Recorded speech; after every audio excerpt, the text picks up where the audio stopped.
Name anyway, so I might as well. Okay. I'm going to be here. What am I hiding? Oh, that's so funny. So if more people come, that's fine. I'll add them in. Cool. Okay, good. So we're recording. Welcome. This is Clearing the Remnants of Slavery. I'm doing this webinar basically because I studied this topic quite a while ago, like 2 to 3 years ago. And it's recently come up to me again, just because I started noticing patterns for myself and for others of beliefs and blockages about slavery, which is what I'm going to talk about today. And I think this is, like, I've been noticing what's going on in the world, especially in America and the UK.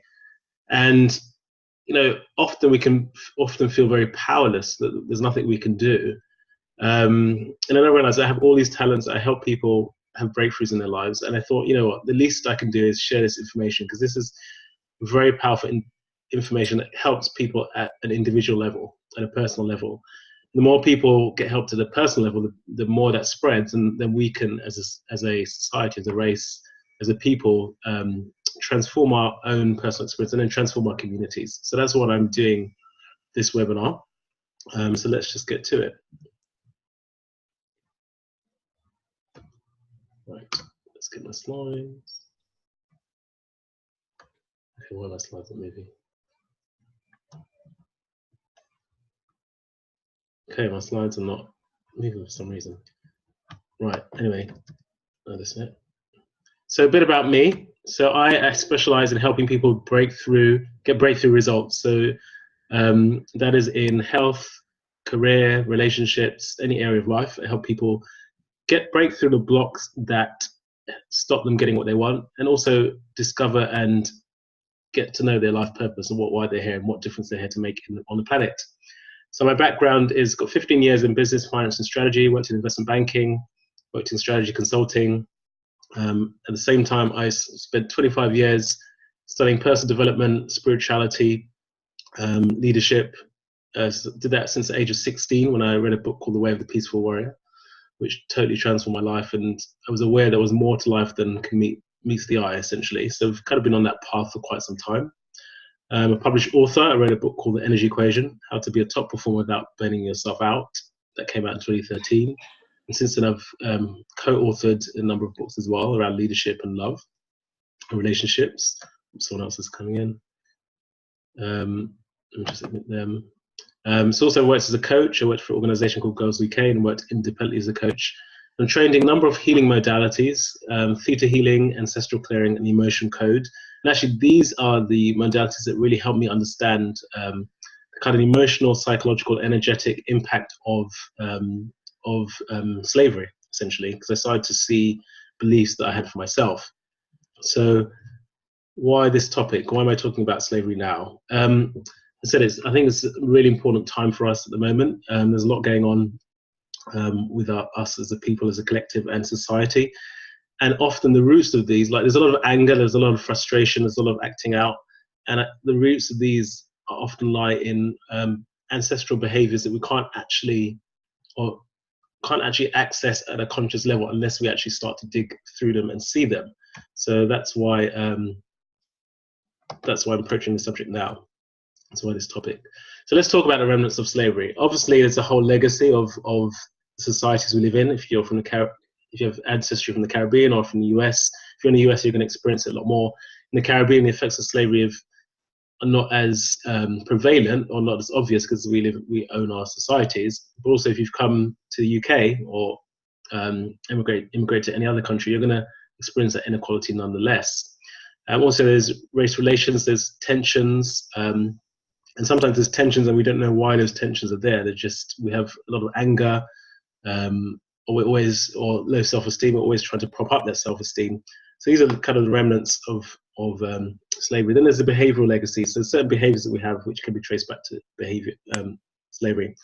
And then genetic blocks, barriers, and beliefs. And this is where I'm going to speak about today. So I'm going to speak about the personal effects, because really the work starts with ourselves, where we can distinguish the remnants of slavery in ourselves and then release them and remove them. Then we have more power. And if we do that for ourselves, we can then that then influences everyone around us. Okay, so my internet might be a bit stable. If you can't hear me if the internet goes a bit funny, just let me know. I will repeat it. Okay. Right. So today we're talking about the remnants of slavery. We're looking at from our own personal perspective. What are any genetic blocks, any barriers and beliefs that we may have? So let's talk about how blocks show up. So blocks really are all of the hidden beliefs. So there may be conscious, but also unconscious beliefs. It's generally the unconscious beliefs that get in the way. There's the baggage, emotional baggage. So if we have feelings of frustration or anger or any other feelings, which we don't know where the source of that came from, but we just feel it when it comes to a certain topic. And I'll talk about the topics where they may show up. But for example, if you're in your career and you feel like there's a glass ceiling and you keep hitting that glass ceiling, or you want to lead at work, but no matter what happens, you can't seem to get that influence you really want to have in life. And there's a lot of frustration, there's a lot of trying, there's a lot of 3 steps forward, 2 steps back. That feeling of you have to put in a lot of work, you're not getting the effort and the return that you want to get. And there's all the associated baggage or barriers, as I said, glass ceilings, or just things that we can't feel. So for example, we don't feel worthy of love, of success. We don't feel worthy of having money. We don't feel worthy of having wealth. And then blind spots, things that we can't even see. Maybe other people can see them, but we can't see them. So these are the whole realm of blocks, and I'll go into more detail, but this is just to give a flavor of what I'm talking about. So let's talk about the genetic memory. So research has shown, both in the lab with animals and with people, that traumatic memories can be passed through our DNA. So if we look at this diagram, these are our ancestors. So these are our ancestors before slavery. And a traumatic event happens. Now that traumatic event gets coded in our DNA. So it doesn't necessarily alter the DNA, but it adds extra information onto that DNA, and that gets passed down through the generations. So I've only got 3 generations here, but with slavery can go back to 7 to 14 generations. But that information gets coded. And that information is all about survival. So it may be that you may always be vigilant. So you may have a sense that you can't really relax, and that would be you can't really relax because you're still carrying that stress and trauma of slavery. And in those times, it wasn't okay to relax. You had to be on guard. You had to always, like when the master came along, you always had to be working, or had to be shown that you're working, or eager to please. So there's a sense, you might have a sense of never being able to relax, and that is just because it's dangerous to relax. If something happens, if you relax, then something may happen. So you've got to be hyper vigilant. That's an example of a genetic memory that's passed down. Okay, and then obviously there are rules for survival. So, and the rules for survival will help you see kind of how these interplay. So let's look at the rules for survival. So imagine you're on a plantation. There's going to be certain rules you're going to pick up. One, when the master is present, you've got to work hard. You've got to be vigilant. You want to get on and do your work. You don't want to stand out, because if you stand out, you might be picked on. You got to be careful, because life is uncertain. You've got to watch for uncertainty, so you can never trust that the ground beneath you is solid and stable. What other rules have I got? I've got a few examples that I've written down. Love means weakness. So for example, if you cared for someone or something too much, they may be taken away. They may have been sold. So investing too much in kind of softer emotions could prove your downfall. You may pick up there's something wrong with getting it wrong. If you get things wrong, you'll be punished. What you can get out of life is limited. Basically, you'll always be a slave. You're not going to go too far from there. Maybe you might make it from the fields into the house, but there's a limit to how far you can go in life. Needing to be vigilant. Life is dangerous. It's wrong to sit here and do nothing. If I'm caught sitting here and doing nothing, then I might get punished. So these are kind of the rules for survival. And clearly there's been so many years since slavery, so some of those will be watered down and they won't be as prevalent, but they'll be there subtly in the background. So let's look at beliefs. Let's speak about beliefs. So we're going to have beliefs in 3 levels. So we have beliefs that we've inherited from these lifetimes. So there'll be conscious beliefs that we know that we choose to follow and we believe.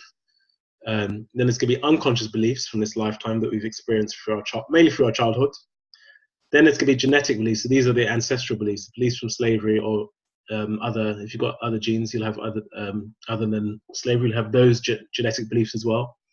Then cultural, the beliefs of our society at the moment. So beliefs are, for some people in the Western society, you might have some religious beliefs around you've got to be good in life, you can't be bad. If you're bad, you'll be punished. So these beliefs will help you, and obviously they'll hinder you as well. So other beliefs may be you can't stand out. If you stand out, you're from your class or from your social group, you'll be ostracized. So we have three sources of beliefs, three sources of hidden beliefs. So some will be, if the ones from your lifetime, you kind of know they're from your lifetime. So how the ancestral beliefs show up is when we have a feeling or belief or some sort of uncertainty, but we don't know where it comes from. So for example, for myself, I remember I was on a meditation retreat and I was sitting there meditating, and meditation is supposed to be really easy. And I noticed I was putting a lot of effort into the meditating. And I was like, why am I putting so much effort into meditating? It doesn't make sense. This is meditation. And then I just had this belief was like, I've got to work hard. And I was like, oh, that's interesting. Why do I have to work hard? And then the reply was like, because I'm unworthy. I was like, oh my God, where did that come from? Like, I couldn't point to anywhere in my life where there was a rationale for me to feel unworthy. So at the time I worked with a therapist on this, a theta healer on this. And what we discovered is actually the unworthiness wasn't from a lifetime, it was genetic, it was from slavery. And then it made sense, because as a slave, you've been told from birth that you're unworthy. So it made total sense from that perspective. So then we did this, we cleared that out. And actually this was the first experience this is the first time I was aware of ancestral and slavery beliefs. So when I cleared it out, I just experienced all of this anguish, all of this pain. I just started crying, and I didn't cry at all. Never, hardly ever cried. I just started crying as it all flowed out, all this energy, all this emotion. And I really felt the trauma that was carried be released. It was totally released. And then after that, as soon as it took 5 minutes to release, and I was crying for 5 minutes. And then when it released, I just felt this relief. I felt free. I felt that now I was worthy. I could have, because before it impacted me in the area of money, and it impacted me in the area of wealth. And now I thought, oh, I can make money. Oh, I can have love. It was the most amazing, freeing experience. And actually, this is where I decided, wow, I can do this for other people. This would be amazing to help other people get this. So those are the source of beliefs, and that's what happens when you release a belief. You'll release all that energy, and then something else becomes possible. New possibilities arise. Okay, so I told you about feeling unworthy. So there's other common beliefs that are underneath our life. So not being worthy. So worthiness when it comes to relationships, love, success, money, generally safety. So not feeling safe, or not wherever you are, you might not feel safe. Trusting yourself, trusting God, the divine, trusting other people, trusting life in general. So speaking up or standing out for yourself. So this could be in a work context. It could be in your business, in relationships, or in groups. Not speaking up for yourself, or standing out, not knowing why. So obviously, in times of slavery, you're not allowed to speak up for yourself. So if you don't have an incident from your life which points to speaking up and standing out, it may be that it could be a slavery belief as well. And I've had this for myself, especially transitioning into the work that I'm doing, like making this webinar. Like for a long time, I didn't feel comfortable speaking out. I was hiding. I could speak in groups, but being online was quite scary. And that was an ancestral belief, that it's not safe to stand out. Control, so having to control things all the time, and worrying about things getting out of control. And rewards, like I'm not allowed to have rewards. I'm not allowed to have good things in life. I'm not allowed to have money. I'm not allowed to have the benefits of my efforts. If I work hard, I'm not allowed to have those rewards. Just hypervigilance, always having to take care of things, always having to work, or having to not being able to fully relax, not being able to have fun because something bad may happen. So these are kind of these these are not specific beliefs, these are the categories of beliefs. And if you dig into each one of these categories, you'll find a specific belief that may be underneath. Okay. So the areas that can affect self-esteem, career, love and relationships, health, money, and worthiness. So I'll pause here, see if there's anything, can anyone relate to any areas where they feel they have a lack or they have a stuckness in any of those areas? If you do, you can just pull up your hand. Okay, let's have a look there. Okay, thanks. And also, if you have any questions, just there's a raise hand feature. Do you want to ask a question, Mel? Hang on, I'll unmute you. Yeah. Can you hear me? Yeah, I can hear you. Hi, Jimmy, by the way. Hello. I wouldn't say that I feel stuck in any of those areas. Yeah. Because, you know, like you, I'm a coach and I'm always working on myself. So it's more like there's always another layer to go to. Yeah. And as you're speaking, I'm getting lots of resonance. Yeah. And can I just share? Does it have to be about in relation to the question you asked? I just wanted to kind of you can share what I'm getting. Yeah, absolutely. I can share a lot, but I'll just share a few things. So one of them was, as you were speaking, I realised that I've often had a recurring nightmare of being chased. Someone's pursuing me, and I just wondered whether that was, you know, I'm interested that you say the DNA thing, because I've always thought past lives is like, I don't believe in them. Yeah. But the minute you say DNA, I'm like, oh, it's okay now because it's scientific. So that was one thing. And then when you were talking about whether you were working in the fields or in the house, yeah, and I started thinking about how that conversation I've often heard in the Black community of like being a sellout. And so like, if you're successful, you're selling out. I think that's disappeared now. That's like, it's not so, it was more prevalent like about 20, 30 years ago. Yeah. And now it feels like being successful is like driving a lot of the community. But I just started thinking, I know that that's impacted me in the past. It's like if you hang out with certain people or you have a certain kind of success and you're seen as kind of hobnobbing with the master, you know, like, so you can't be trusted. Yeah. And also I'm mixed race, so it's kind of like there's an added layer there of, you know. Absolutely. Yeah, because those not only play individually, they play out in society. So often we will reenact the same behaviors as were replayed back in those days. So there will be that sellout conversation. I think actually as we grow older, we draw away from it, and I think things are changing as well in society as well. As for the dream, that could be it could be anything actually. So let's see. Let me just I can tune in for you to see if there's anything around that. Okay. By the way, I haven't said I'm quite intuitive here, so that's great. I love that. Yeah. I was gonna totally comfortable with that. That's fine. Okay. Right. Let's tune in. No, I don't think that has anything to do with ancestral. Okay. I think it's more current lifetime. Thank you. I'll explore that. Okay, cool. We can, if you want to have a conversation at some other point, I can help you with that. I'd love to. I'm curious to hear what you do. Actually, a bit more about it. Yeah. Cool. All right. Yeah. So, did I answer your questions, or kind of the topic you're talking about? Yeah, I was just sort of getting into a dialogue about it. Really, you know, you're making me think, basically. Yeah. Okay. Brilliant. Yeah. So definitely, like, so even if you look individually, sometimes we get caught up in those reenactments of those conversations. So just trying to think if I've had any experience. So I can remember when, and it's funny because sometimes these things just come up as just energies and feelings. So for example, I went to the Caribbean, was it 2 years ago?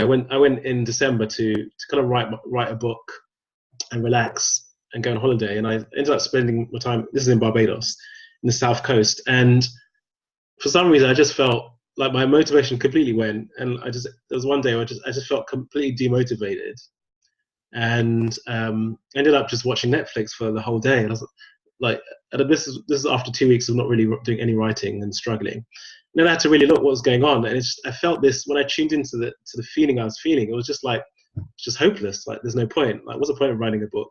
Like, as a black person, no one's gonna listen to what I'm saying. Like, black people don't get anywhere. There's really no point in doing anything. Like, why bother?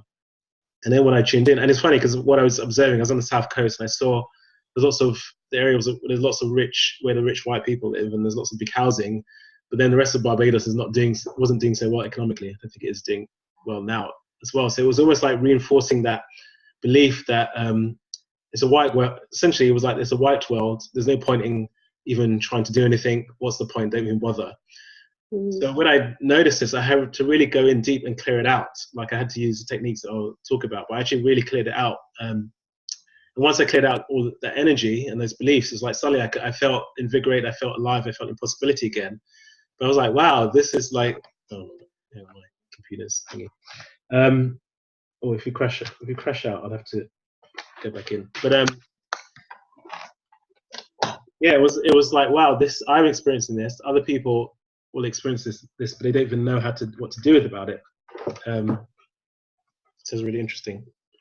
Hold on a sec. I just need to pause for a sec. My computer fixes itself. Okay, good.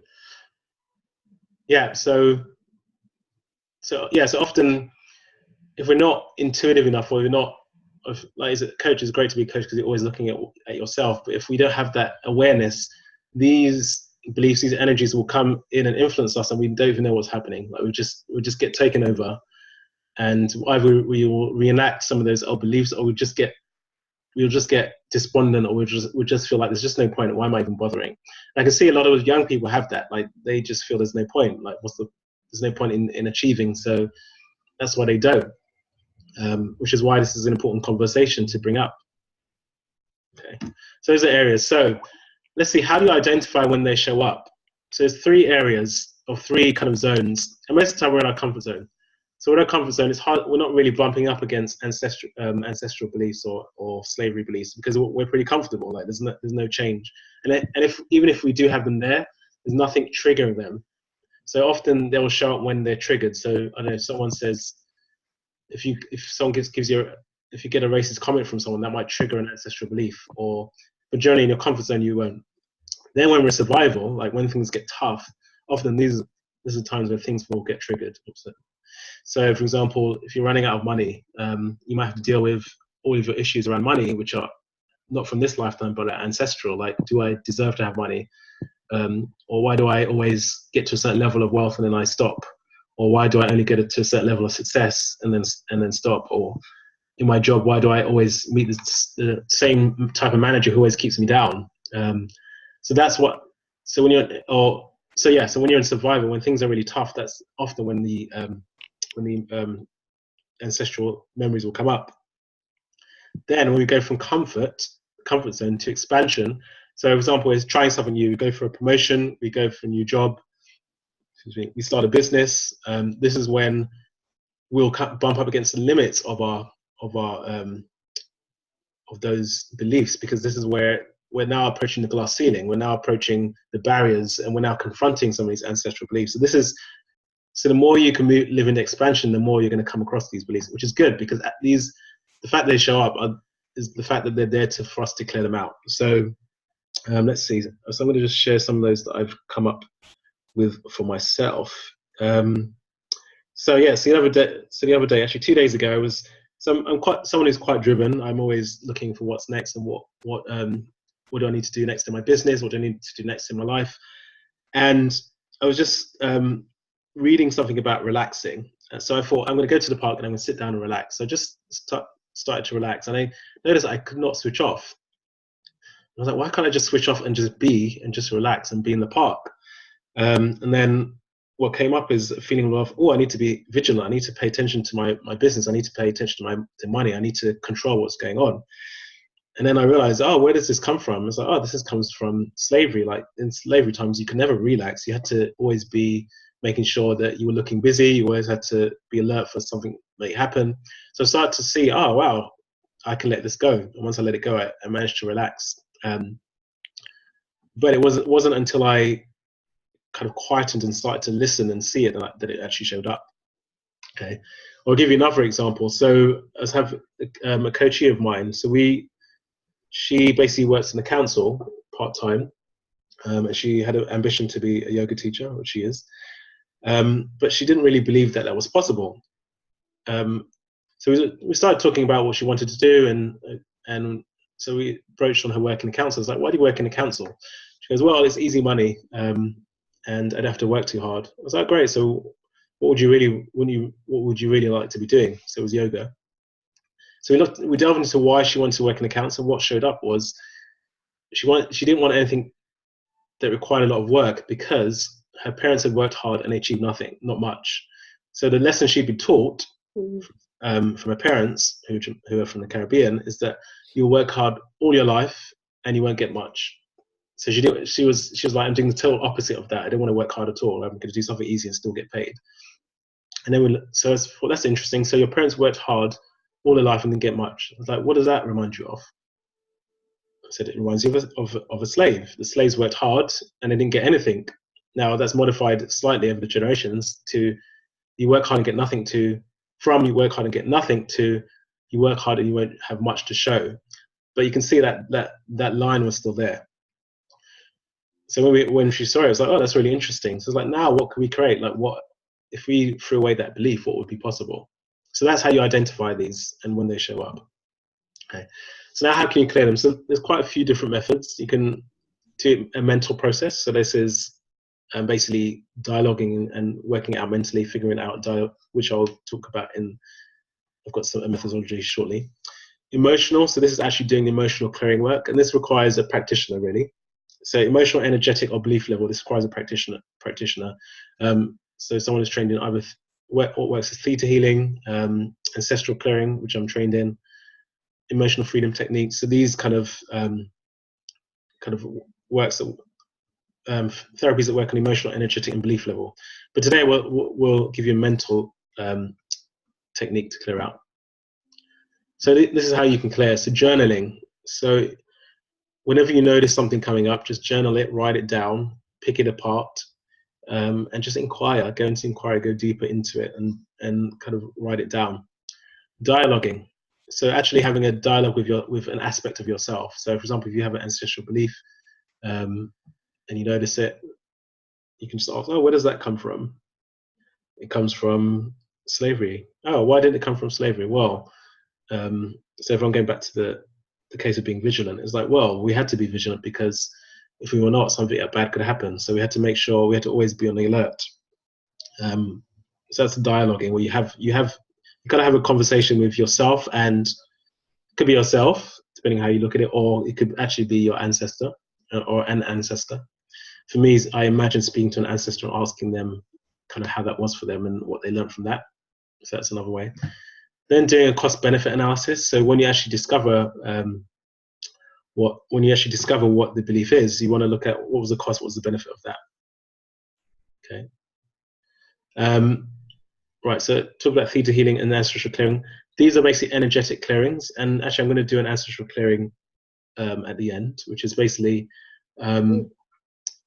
what would I call kind of prayers, but intentional prayers, so to speak, which I'll talk about a bit later. So examples. I gave you a couple of examples. So let me see, what other examples can I think of? Does anyone have anything they've seen or like to share actually? Okay, Jimmy. Lots of stuff as you're speaking. There's lots of things coming to mind. Like when you were talking about the glass ceiling. Yeah. I remember about 5 years ago, I had this realization that although I thought I'd cleared a lot, there was still this belief that it's, like you were saying, it's a white world and I can go far, but not super far. Yeah. And I was shocked as I caught myself thinking that, because I thought that I didn't have that anymore. Yeah. And that was when I just thought, wow, this is like really, really deep. Like you were saying, like I haven't even seen it. So there was like this learned hopelessness. And I'm like, I would say I'm similar to you. I'm driven, I'm ambitious, I'm positive. So I was really, really shocked to catch myself thinking that. I haven't really done any work on it specifically. Yeah. I just remember thinking, oh, this is like ingrained. I hadn't even noticed it. Yeah. Yeah. And actually, that's the good thing about it, because then it's another level to clear. It's like peeling the onion. It's another level to clear out. Yeah. That's the great thing about it. Thanks. Cheers. Jimmy, did you want to speak? Thank you very much for this. It's really been very powerful, and I it's a pity there aren't more people to hear what you're talking about. Sorry, I'm gonna post this up a bit later. Gosh, let me think. Darn it, I forgot what I was going to say. No, there's a lot of food for thought here.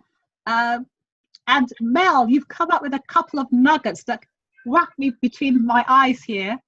But I just wanted to say that you show that list there as to how many of those things do we identify with, and I identify pretty much most of them.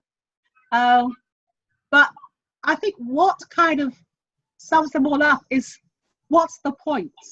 When you said that rang with me, because it actually is. It's like an inner voice, an attitude that kind of has followed me for many years. Yeah. After my teenage years, I say for my 20s, sort of like, what's the point? This came up when I was sort of having some work done. And I think there's a difference with addressing something and actually clearing it. Yeah. So you can address the fact that you have mice or rodents in your home, put map traps around and things, and see a few of them caught. But if you haven't actually dealt with the entry points, how they are getting into your home, you haven't actually cleared them. So I just was struck by that thing, that you can actually realize that there are some unconscious beliefs and things like that, but actually you may think you've dealt with it, but it's still there, it shows up. And so the actual clearance is the important thing. Absolutely. And I think it's also they can be at different levels, so we can do some work on that and we'll clear it to a certain level, but there might be some remnants still left. We have to go deeper and clear them out. And we might address something quite a few times, which is not a bad thing. It's just really like brushing your teeth. It just needs to get done. You need to floss. Yeah, exactly. Sometimes you need to go to the dental hygienist and get it fully cleaned out. But but it's important. The more we can distinguish them, the more, like, for example, that feeling of what's the point, that probably isn't your belief. It's probably not you. And the other thing that when you were talking, and I think Mel mentioned the whole selling out accusation. I thought about it and I thought, I'm aware of it. But I think it's more of an accusation or a thing within the West Indian culture. Not so much the African culture. Because thinking back to my times in Nigeria, I thought, no, I can't remember anyone ever being accused of being sell out. And then I wondered, was there probably a connection to slavery in that thing? The sale, the transaction, being sell out. The other thing, I think I've thought about this quite a lot. There's two things actually that are coming up for me. One is when you asked about money, and I've done a lot of work around money and abundance, and one thing that came up for me once was, like, we were money. We were literally a currency. And so we talk about having money, but I think if we're going to talk about what's in the DNA, it's like, you don't have money, you are money. Like, you're something that we use for transactions. That's one thing. And then the other thing is, I noticed recently when I watch the news and I see like Nigel Farage and Trump, the narrative that comes up for me is, this is irrational, you know, and I'm being kind of really honest here, so it might sound a bit silly, but I sometimes notice I have the thought it's going to come back, like the slavery is going to come back. Yeah.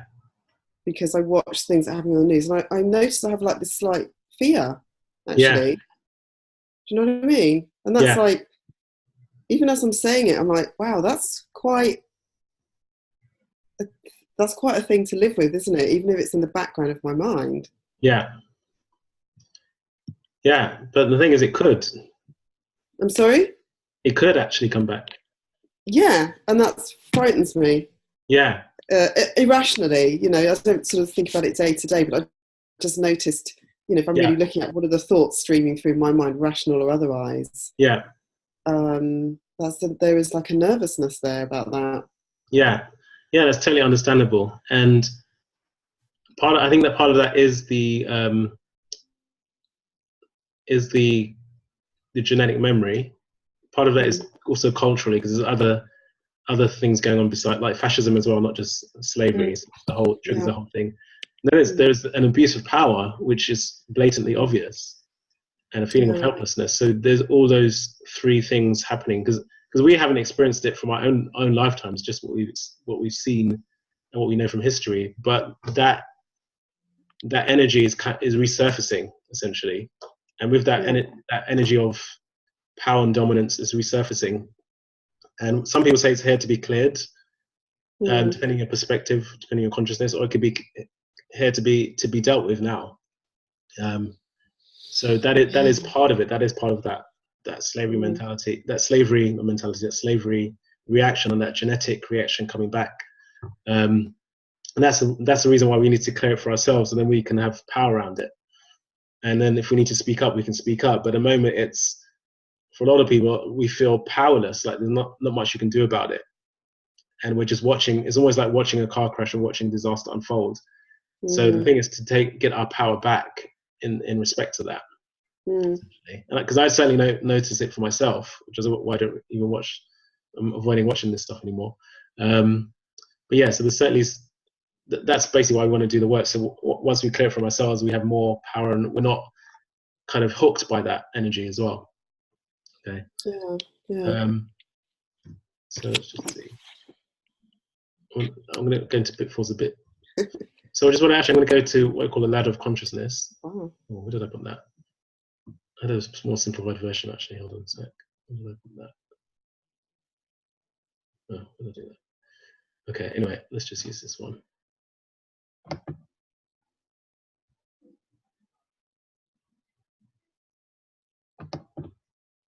I'm not sure if you've seen the ladder of consciousness. Basically, it's an emotional scale.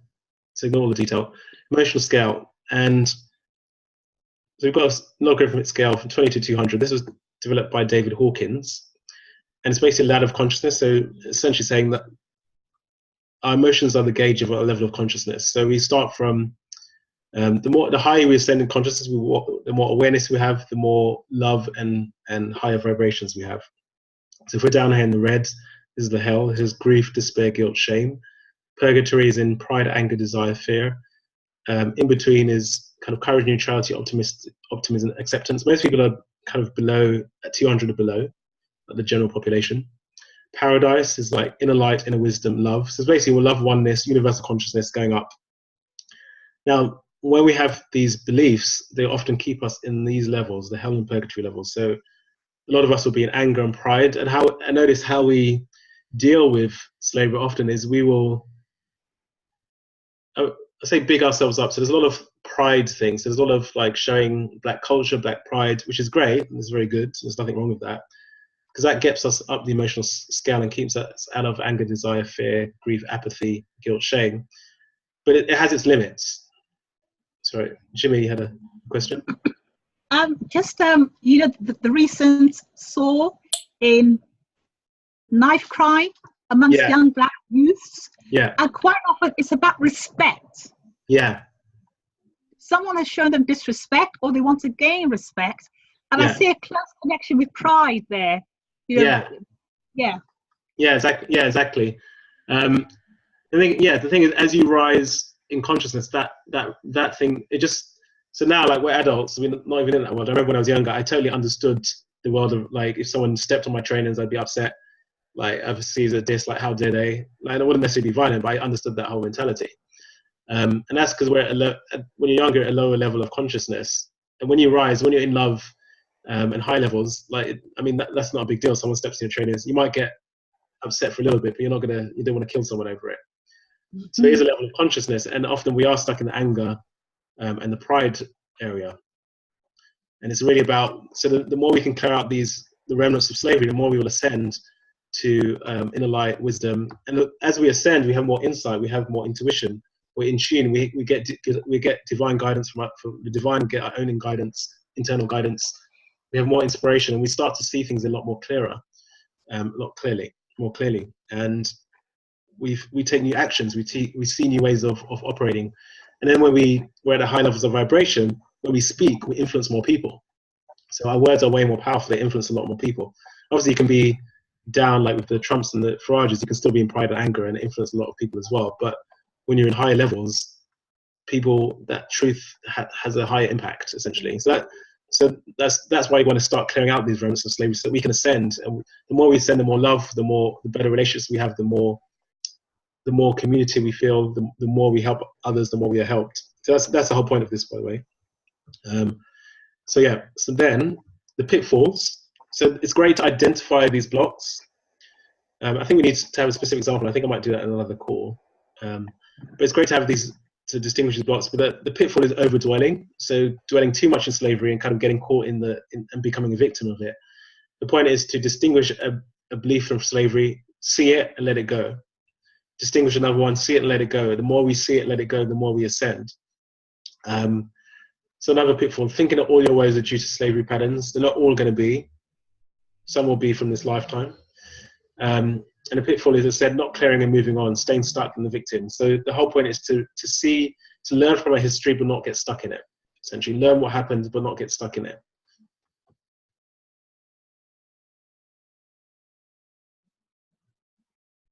Oh, I think I went off.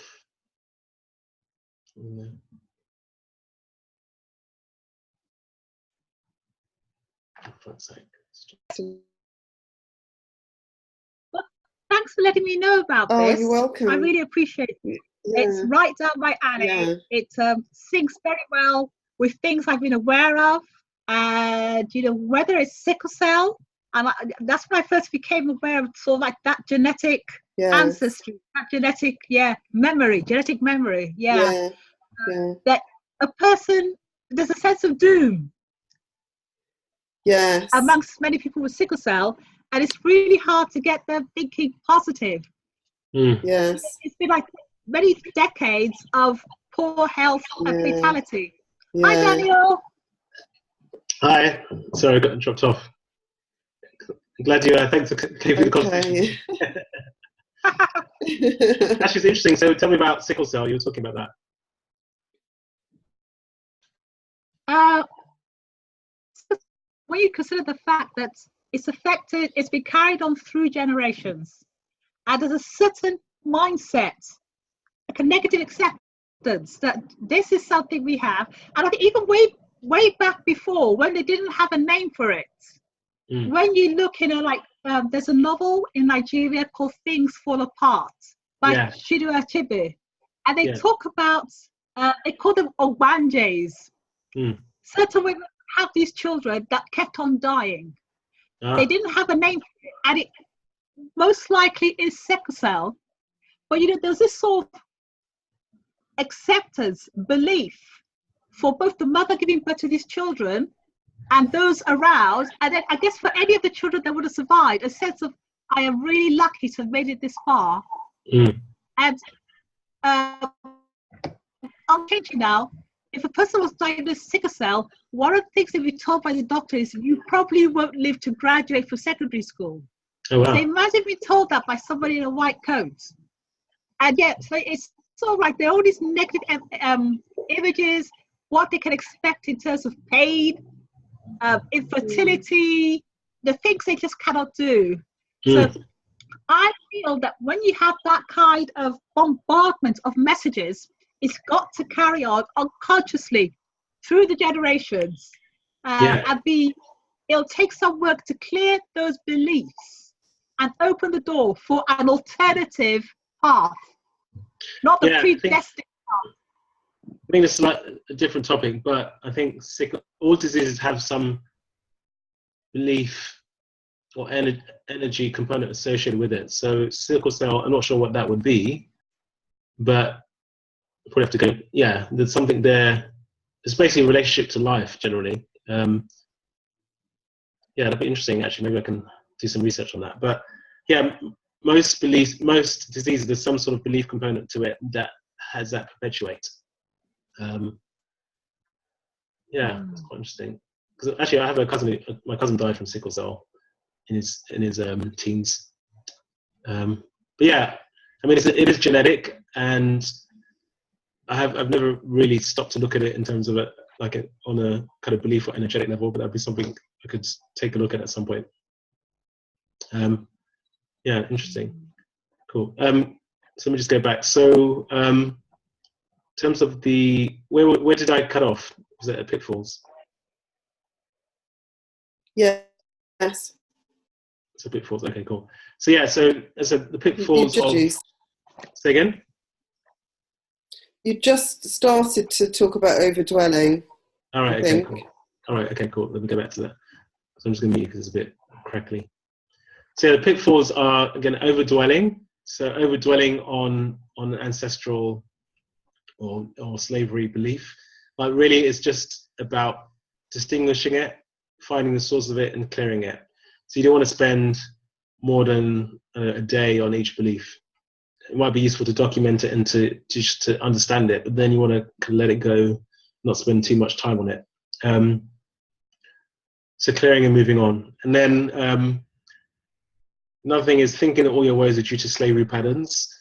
They're not all going to be the case. Some will be from your lifetime, some will be from the culture. So the idea really is to distinguish what's going on and then just release it. And it's about releasing yourself so that you have more freedom and you're not hooked or triggered by slave influences from the remnants of slavery. Cool. So that's a pitfall. So I'm just going to take you through a process just to finish up really, and then we'll have some questions. Actually, any more questions before we start the process? No. Okay. Cool. So process. So when you identify a belief, you want to identify the belief and the nature. So is it from this lifetime? Is it a genetic belief, so a belief from slavery, or is it is it a current cultural or societal belief at this point in time? So let me give you an example which will help you.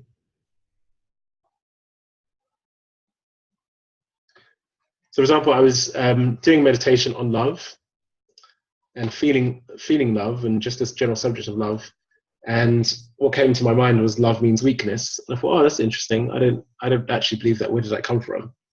So I knew it wasn't from this lifetime. So it wasn't the first level belief. So I realized it was genetic. So just asking my intuition. So basically from slavery. And then looked at what situations trigger this. So what situations trigger this is when people start talking about love, universal love, oneness. And what I noticed is, for me, is when I looked at love means lowering my guard. I've got someone else entering. So saying, so we've got someone enter, I'm going to mute you, but we're going to carry on. Yeah, so just saying, so process for identifying a belief. So identify the belief that love means weakness. So if you're too much in love, if you go for love too much, then something bad could happen, like life could take it away. So what situations trigger this? When people start talking about love, or when people talk about love is the answer to everything in life, this is what came up. So was there a deeper belief so when I started to examine love means weakness, I asked, why does love mean weakness? Then I saw where that came from. So what I saw was, well, if you really loved your children too much, if you loved a loved one too much, they could be taken away. So then if that person was taken away, then you'd be hurt. So you don't want to get too emotionally attached to people or things in life. Not only that, is if you really loved, then that person could be used against you as punishment as well. So that's why I saw the deeper meaning of the belief. So then underneath that, if we dig deeper, so then if love means weakness, and if you love someone, they could be taken away? What does that mean about life? So then other beliefs could be, well, life is cruel, and that's just the way it is. Cool. So then you look at that. So you dug to the deeper level of the belief. So look at, how does that serve me? How did it protect me in the past? Well, it protected me in the past because it meant that if I didn't experience love, I wouldn't show someone undue love. So then if they got taken away, they would be too hurt. I wouldn't be too hurt. I would be too devastated. So it served me in the past, and it protected me emotionally. Now, does that still serve me? No, it doesn't, because it's unlikely that if I love someone or something that they would be taken away. It's not going to happen. So it doesn't serve me anymore. Actually, it stops me, because it stops me really investing and loving someone and feeling the fulfillment of that love. So it no longer serves me. Now, am I ready to let it go? So here's, you've got to tune in, because you might, intellectually we can say we're ready to let it go, but sometimes you may feel we're ready to let it go, but it's actually hard to actually do it on an emotional level. But tune in, am I ready to let it go? Yes, I can let it go. Cool, okay, I let that go now. Good, now what else can I create? Well, from that I can create loving. I can love with all my heart.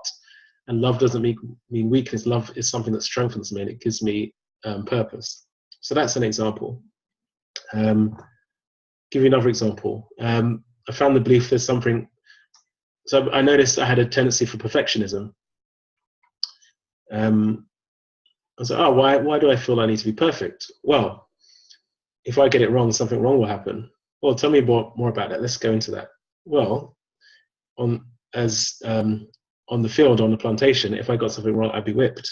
So I've got to get something right the first time, because I don't want to be whipped. Okay, that makes sense. Is there a deeper belief behind that? No, that's the extent of that belief. It doesn't go deeper than that.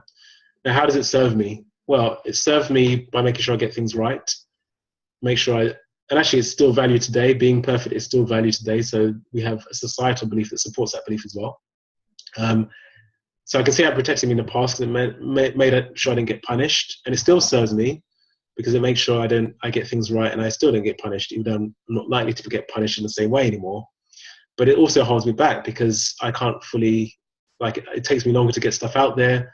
It means I'm not fully relaxed. So it's now time to let that go. Does it still serve me? It serves me, but it'd be better to let it go. Okay, now am I ready to let it go? Can I let go of perfectionism? Can I let go of the fear that there's something wrong with getting things wrong? Yes, I think I can. Good. Now what else can I create? Well, what else can I create? I can create being bold and risking making mistakes and still succeeding.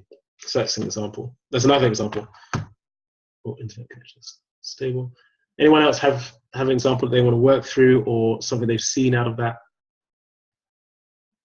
Does that make sense? Any questions?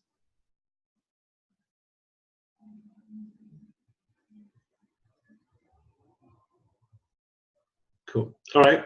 No questions. So let's see. So if you've got any questions, there's a time you can interrupt. So further reading. There's a book called Post-Traumatic Slave Disorder by Dr. Joy Degree, which actually captures a lot more specifics about the effects of slavery. So I might go a bit more into that in another call. But there's a really, really good book, and it talks about culturally how we react as well. The cultural difference between Africans and African America, and how we interrelate. Cool. Okay, great. So that's the end of our conversation, or the end of this thing. So if you want to contact me, actually, so I'm going to do a little clearing as well, by the way. But just before I do that, I'm going to ask some questions. And if you want to contact me, you can contact me at daniel@danielebrown.com. Is my email. I'll leave that up. And so any questions? We're going to do a clearing in a second, but I want to see if there's any questions that anyone wants to ask at this point in time, or any comments. So just raise your hands like that. Okay, I'll unmute you. Jimmy, go first, and then I'll unmute Mel. Okay, I was just wondering, this clearing, does it involve Reiki or anything related? No, you could use Reiki, but this is more. This is actually I haven't spoken about the specifics of this. This is energy. So the only similarity of Reiki is energetic in nature. So we work with the energy of your belief and the thoughts and digging down. So there's different techniques, but some of them are energetic in nature. So you look at the energy of the belief and the thought pattern. Some it's similar to what I wrote down, where you talk through and you dig down into the belief and then you let it go. Often what you find is when you actually I think in another call I'll do a demonstration with someone. But basically what you find is once you start to distinguish and realize the belief, then it often will lift by itself. But sometimes when it doesn't, then we need to go in and use some energetic processes. But Reiki doesn't necessarily work at this level. It can do, but it's more by chance rather than purposeful, I would say, just from my own experience. I'm not a trained Reiki master, but I've received it and I do have learned similar modalities. Yeah. Does that answer your question? Yes, it does. Another question.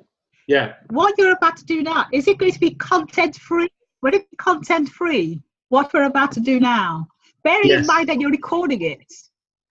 It's content free. It's basically it's kind of an intention or a prayer, which I'm going to say. And this prayer and intention can work to clear these. So it's kind of an experiment. We'll see what happens. I don't know what will happen, but I'm clearing some. So what I do, I basically ask the divine or ask source to clear away patterns for everyone on this call. So the only and everyone on the replay as well. So the only thing is, you just want to just kind of intend to be part of it, basically, and just say yes to receive the clearing, essentially. Does that make sense?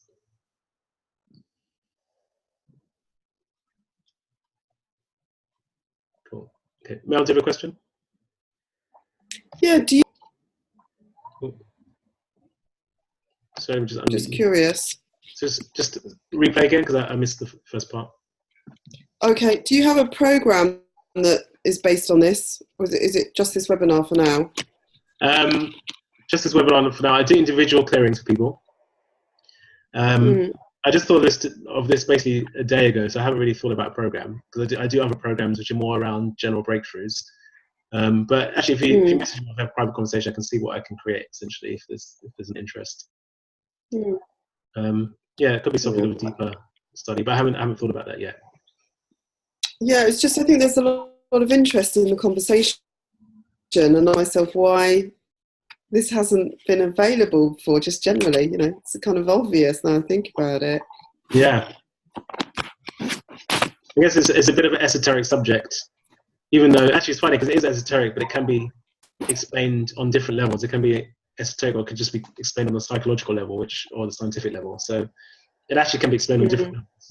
But yeah, I think it's funny. I'm not sure why no one has done that, but I think it's something I want to explore and take deeper anyway. I haven't thought about a program yet, but I probably will create something at some point. Cool. Yeah, so I'll have a think about that. Cool. Any other questions?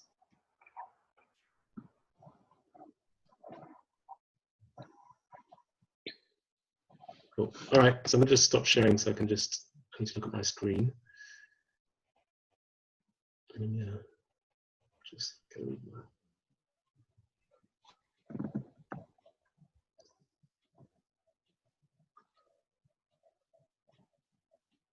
Right, so basically I'm reading a prayer, I'm doing it silently.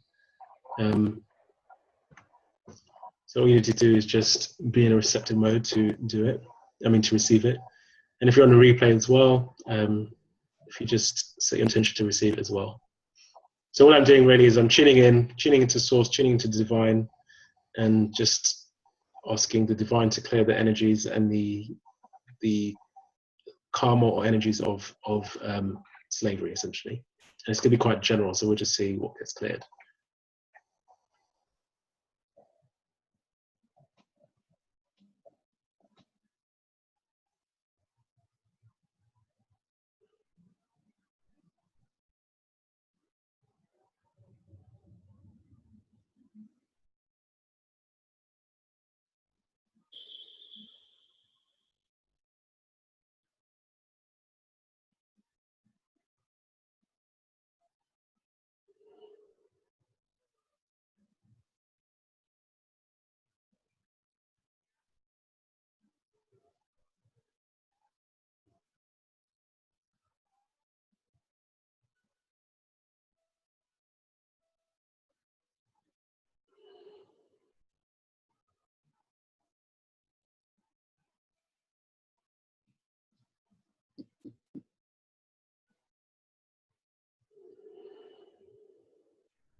Okay, good. So when I did a little prayer, I also thanked the ancestors for everything they did to survive, everything they went through. Yeah, how's that? Is anyone want to share after that? Did you experience, what did you experience? If you experienced anything, you may or may not experience anything at all.